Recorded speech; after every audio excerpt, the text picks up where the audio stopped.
Awubathi mlando womndeni oyingcwele kwezinye izinkolo kwavuka isikhwele. Isipendulo zomkhuleko sizwakala ngebika bathi indlondla ibandla lamakhatholika ziholwa inkunzi ufati insimbi yaseJalimane.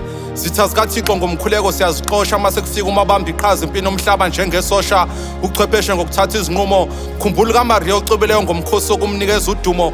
Emehlweni siyosala zisulana ubhici mase kufika umgcini wesithembiso kumama ongenasici. Ngawe sosha ngiyagiya phesheya kwezilwandle wathenga umfanekiso kaMariya. Namhlanje imbongi kufaka ezibongweni ithi wena waqala umkhosi kaMariya entshongweni. Sibonga ubaba umvelase ngokuthungatha abangakholwa. Sibonga umgwamanda ngokuba indlebe nezile bandla. Ngikhumbika ongacwili ibandla liphila ngentando kaSomandla. Samangazwe lokho kwaya kwazakala amaphimbo omculo omnandi kumndeni oyingcwele ekhwaya. Sibonga ubaba uBenedict sibuya ngokubamba iqhaza. Singakhohlwa kanjani ubaba uNicholas Mkhizo sewadlula.